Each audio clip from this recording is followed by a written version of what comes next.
Today we're doing a in-depth review of the Smith machine by Feier Fitness. So Feier Fitness sent me this machine for free to do a review video, and as always I have to disclose that to you, but just know that it's not going to affect the quality of the review. So out of the box you get a straight bar, a rope, a smaller straight bar, a attachment for T-bar rows, a bunch of clips, like a lot of clips, right? And then two handles. So the Smith machine part has a hook that twists, okay? Way too far back, I must say.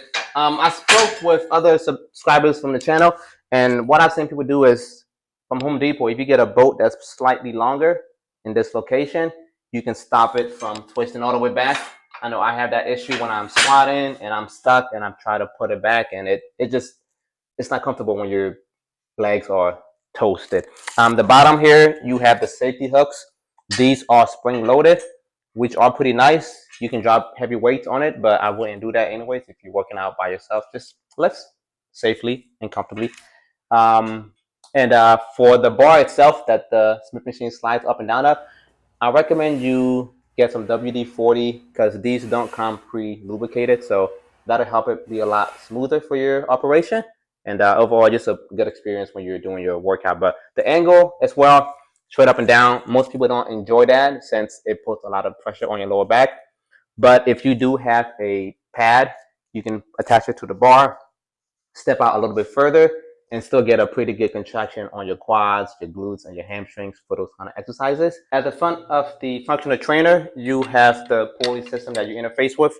This is made of plastic, and one thing I do enjoy is that once you release the bar, even though this is plastic too, you're not going to get as much wear and tear as other models. Some manufacturers have metal on metal, and that can cause some sharp edges. And I'm the kind of person who, when I do some certain exercises, I like to actually hold the ball in my hand, and this is kind of nice to have. The one thing as well that I noticed is that the indicators for attaching the pulley, there are none, so you might have to mark it yourself. Just go to Staples and get some sticky notes or something. Not sticky notes, but something more durable. Mark that. But yeah, other than that, it's pretty easy to navigate up and down, and it glides in very smoothly. At either side, you have the pieces for the functional trainer. Now, these are plate loaded, and you do have to get weight plates. I recommend you get on Facebook Marketplace and get used plates because 20 pounds from 10 years ago is going to weigh 20 pounds today. So save yourself some money. At the bottom, you do have springs for stopping that. I don't normally slam my weights, but if you are that kind of person, these will dampen that impact on your floor. Just don't do it too much, right? And the pulleys themselves are made of plastic. They do sell aluminum ones pretty cheap on Amazon if you want. But one thing you do have to do, again, make sure you lubricate the uprights over here so that you have smooth operation when you're using the pulley. At the front, you have your piece for the leg hold down on the safety rack, and this is for you to do lat pull down, which is really only effective if your bench is to the side, like how I'm showing. The contraction itself feels amazing. So for the power rack, you get two J hooks and a safety rack. Now it doesn't come out too far. I don't think. Well, it's more of a design issue since you don't want it to be too far out. The leverage and the weight. If you're doing any heavy lifting, you might tip it over if you don't have enough weight at the back.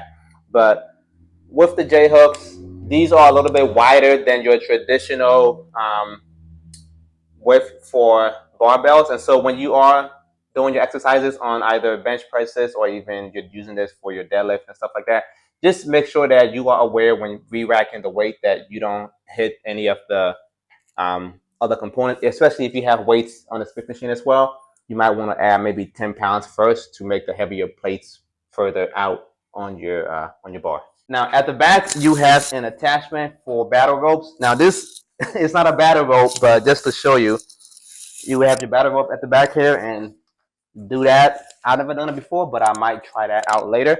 And then at the sides as well, you have attachments for your bands to attach to either, well, Smith and Shane, of course, that's what it's for. And then even over here as well, at the front part, this piece is for cedar rows. It feels pretty good. And then to the left of me is what you have your T-bar row attachment at, and the angle for that is pretty good. So even if you have a tight space in your garage, depending on how you have this, either on the left or the right side, you can still get a pretty decent workout, as you can see with the T-bar row. Behind me are the storage racks for all of your attachments. These are welded on, so they're going to be pretty sturdy, unlike others that screw on. And then up here, notice the pull-up bar. We had to install this upside down since the ceiling isn't that high, but you can still do your assisted pull-ups and chin-ups from that, and it still feels pretty good. And you get a lot of head space when you're doing your pull-up, so that you can get a really deep contraction in your back. For performing dips, you get an attachment that fits the 2-inch by 2-inch uprights that the cable system goes on. This has two different handles for targeting different parts of your chest or triceps if that's what you are doing. And it's also compatible with other attachments that use a 2-inch by 2-inch uprights for its attachment points. Now for storage, you have 1, 2, 3 racks. We normally put the heavier plates at the bottom, and an additional rack which you can use to hold smaller plates, and then a holder for any of your bars.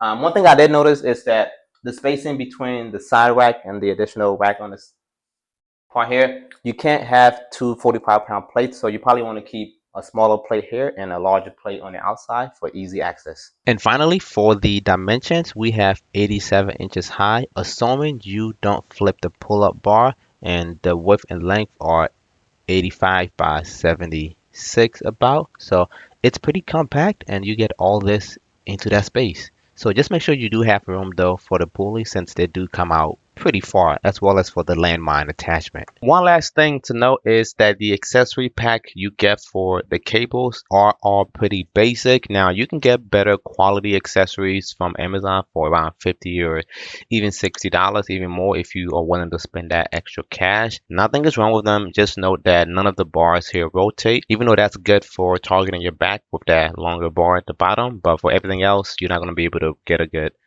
workout with those. So best to just get a pack from Amazon. The only other thing though that I did notice is the uprights where the cable pulley are.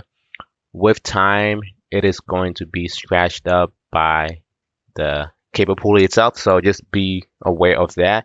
And if you see scratch marks on your bar, just know that it's from the pulley being moved up and down. So other than the fact that the Smith machine bar rotates all the way back, which needs to be fixed, there really isn't much that I don't like. Like it's a really good budget-friendly equipment for what's worth. Even the design, the color looks pretty nice. You have aesthetically pleasing designs on the sides and the top as well. I mean, it's not obnoxious, and it's nice to look at. Okay, and I'll have a link for you in the description below. I'll also check if it's on Amazon as well and have a link for that. Now, when you buy stuff from the links, I get nothing in return. So this is just me doing a video, trying out the equipment, doing exercises, and seeing like how good it is to actually do what you want to do. But yeah, if you enjoyed this video, make sure you hit the like button and subscribe to the channel. We do workout videos. Well, Jay and myself do workout videos on this channel, and we are trying to do other videos. And so if you have suggestions for those, even on stuff like this, if you have, we can start doing that for you. But until then, I'll see you in the next video.